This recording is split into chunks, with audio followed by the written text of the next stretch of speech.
Les amis, j'espère que vous allez tous bien. On se retrouve aujourd'hui avec une nouvelle vidéo d'actualité. On va parler de John Jones, les gars. John Jones, hier, il était extrêmement pas bien. Et il y en a qui se posent la question, est-ce qu'il est pas devenu ouf? Parce qu'il a fait une story très rapide qui a alerté les gens. Une story où on voit John Jones très très mal, qui parle qu'il a envie de quelqu'un. D'accord? Donc je vais vous la mettre la story. Là pour l'instant j'ai pas une nouvelle de lui. On sait pas, je sais pas s'il s'est fait interpeller, s'il a fait une dinguerie.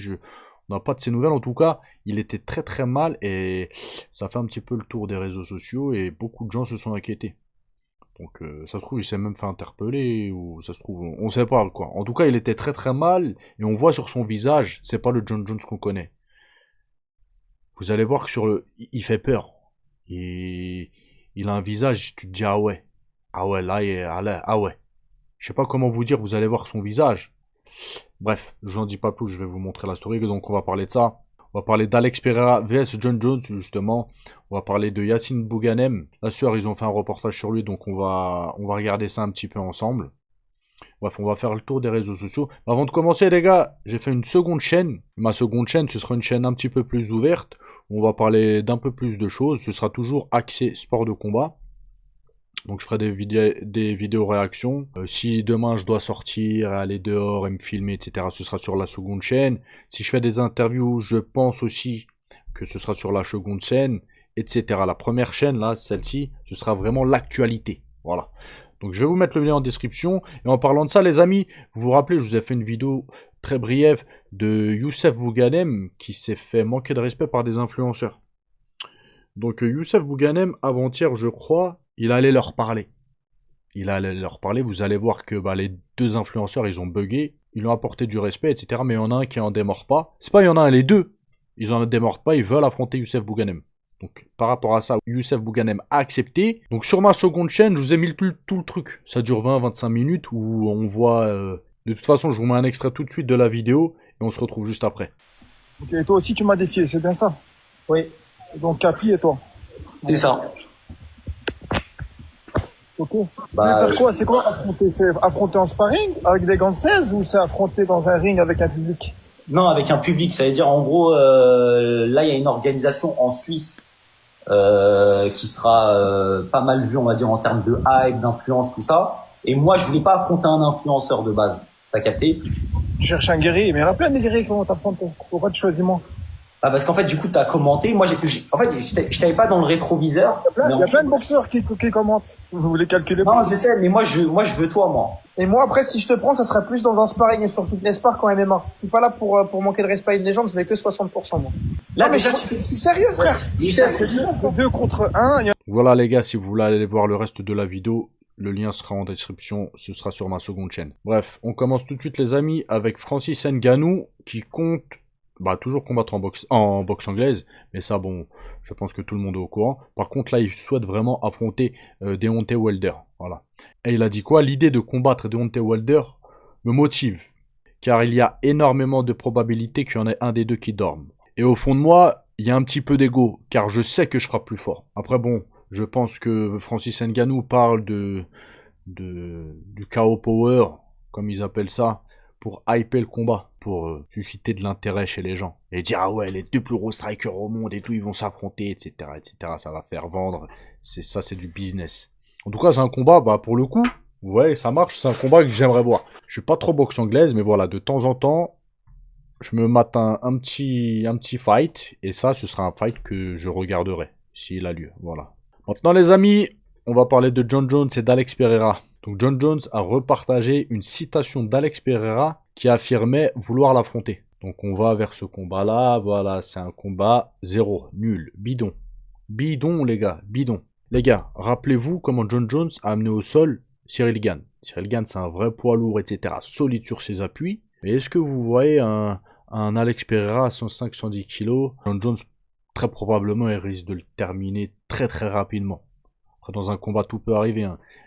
John Jones, il peut se faire connecter et dormir direct. Mais si John Jones, il plonge dans les jambes comme il l'a fait avec Cyril Gane, amené au sol, Alex Pereira, il va dormir, je pense.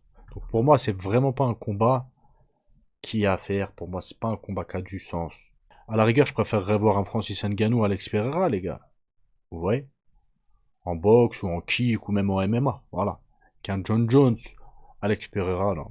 Je sais pas ce que vous en pensez, je sais pas si vous allez être hypé, en tout cas, dites-le moi en commentaire. Mais moi, je suis... Non. Maintenant, les amis, on va parler de John Jones. Donc, c'est une story qu'il a mis hier sur son Instagram. Je vous lis le truc. John Jones est complètement ouf. Il a lancé un live Instagram à 3 h du matin où il parlait de vouloir quelqu'un. Il a dit quoi? Tu pars en voyage, tu es énervé et déçu. En tant que père, tu as juste envie de les... Donc, on va l'écouter. Regardez bien sa tête, les gars. Les gens, ils ont été alarmés par ça. Parce que c'est pas quelque chose d'anodin qu'il dit. C'est pas... Même s'il avait dit, ouais... Il est vénère, je vais croiser quelqu'un, je vais les taper. Même ça, ça aurait été grave. Mais là, là c'est un truc. Là, c'est chaud ce qu'il dit. C'est pour ça que ça a autant alarmé les gens. Donc on va l'écouter, les gars. Regardez sa tête. Regardez sa tête.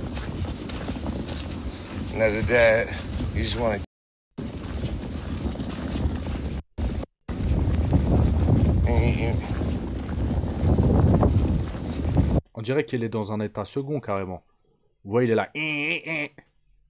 Il est dans un état second. On ne sait pas s'il a teasé, s'il est sous substance ou. Mais très bizarre. Hein. De toute façon, il a toujours eu des problèmes de gueudreau, de tease. Il est un petit peu instable. Donc, on va rester branché pour voir ce qu'il en est, quoi. Bon, les amis, on va regarder ensemble le reportage sur Yacine Bouganem et c'est parti. Beaucoup de sparring, beaucoup de physique et voilà, beaucoup de sacrifices. Tout le monde est choqué par ta transformation physique. Tu peux m'en parler un petit peu de ça? Comment tu as fait? Transformation physique, il faut savoir qu'il faut beaucoup de temps. Tu sais, parce qu'il faut maigrir et après gagner du muscle. Deux choses différentes, tu vois. C'est pas genre tu maigris, c'est fini. Et après aussi, il y a un régime, il faut faire très attention. Tu peux pas faire des régimes de 2 ans, 1 an, tu vois. C'est très mauvais pour la santé. Et après ça, il y a une stabilisation alimentaire à faire qui est aussi compliqué. C'est un combat contre soi-même, c'est très très difficile. Je me suis informé, j'ai cherché des choses, comprendre comment ça se fait que je suis gros, tu vois, alors que je fais du sport 6 fois dans la semaine. Tu sais, j'étais là, je cherchais à comprendre. Alors, c'était quoi? C'était des problèmes caloriques. Ce que je mangeais, ce que je buvais n'était pas adéquat avec le métier que je faisais. Mais comme je t'ai dit, c'est très mental, c'est très très difficile. Tu sais, c'est comme t'es pris dans un sable mouvant et tu fais ça.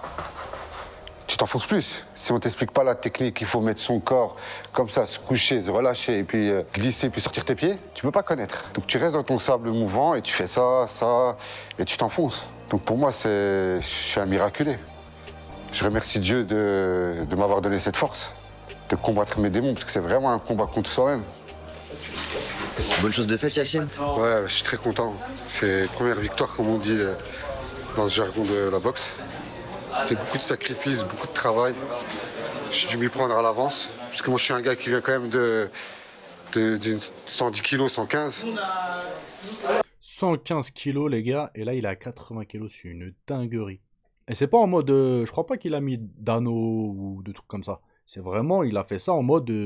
à l'ancienne. Régime, sport, etc. C'est un truc de ouf. C'est quelque chose que j'ai bien planifié. Et je suis content de moi.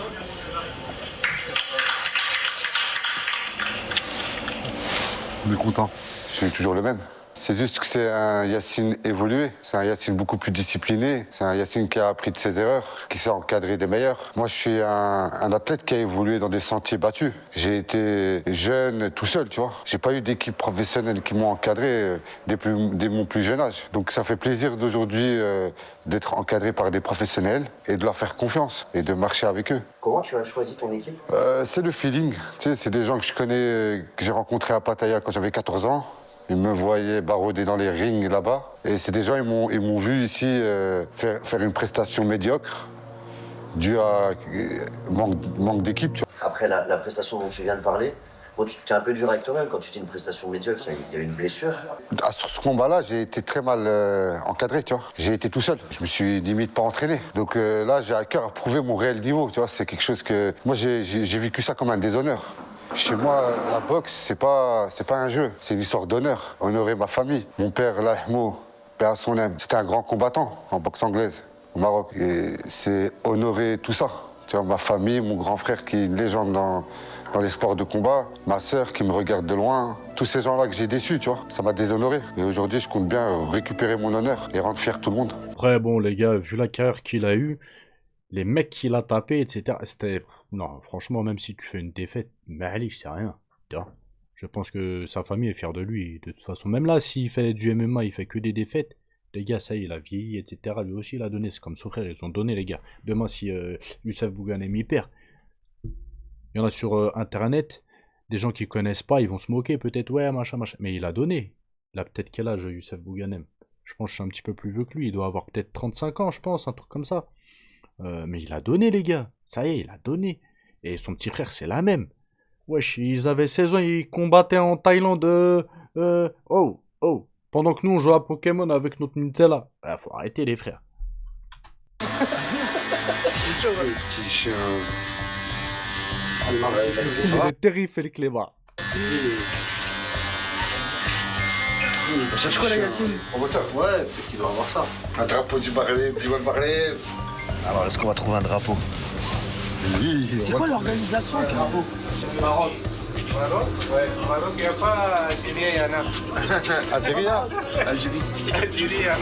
Et vous en avez hérité ou pas, le drapeau algérien? On a fait de Maroc. Maroc. Pareil, hein. La famille. Combien le drapeau? Là, c'est... Hein? Oui. Après, frère. Arrête, regarde, vite. Fais-nous après, frère. C'est un prix, frère. On vend ça 8 euros. Combien je te dois?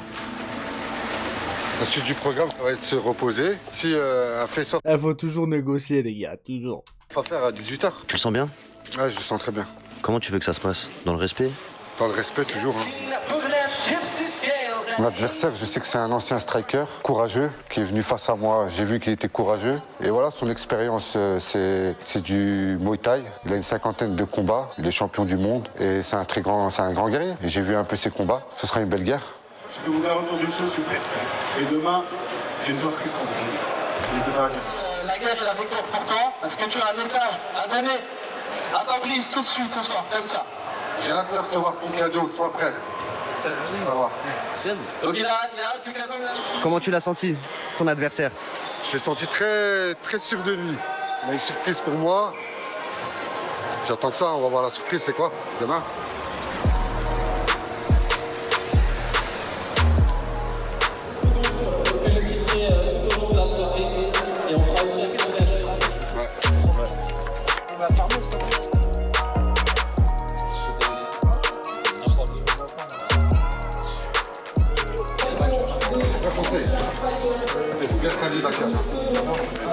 Allez, vous allez la nettoyer, voilà, nettoyer. Comme dans la barbe de requin.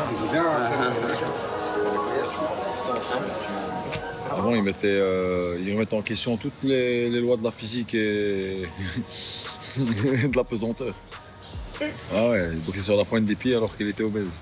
Imagine l'effort, la fibre et tout, quelle rapidité, quel relâchement, quelle gestion, quel boxeur. Ah, il m'a fait rire. C'est lui qui m'a tout appris. Hein. Franchement, il m'a touché. Ça me touche. Il est fier de moi et je suis content. Il a participé, j'imagine, à cette transformation. Ouais, on a beaucoup souffert. Hein. Il m'a fait beaucoup souffrir pour en arriver à là.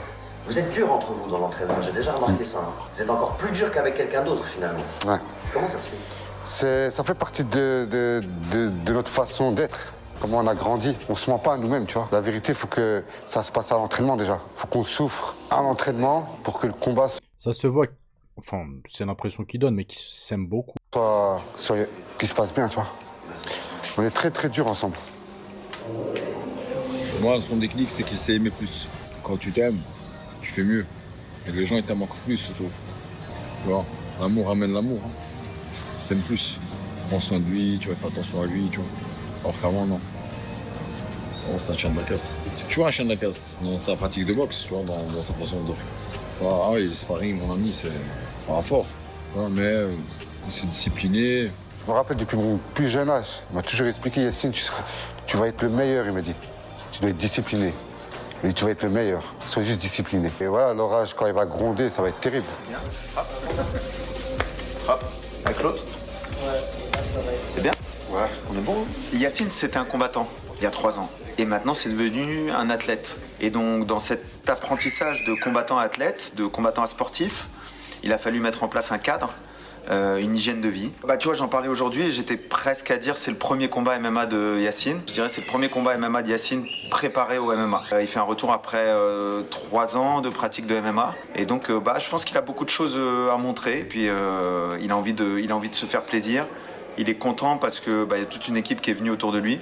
Donc il est encadré, il est entouré, il se sent bien, c'est ce qu'il me disait tout à l'heure. Et je le vois qu'il se sent bien. Et donc bah, maintenant c'est juste à se faire plaisir dans la cage.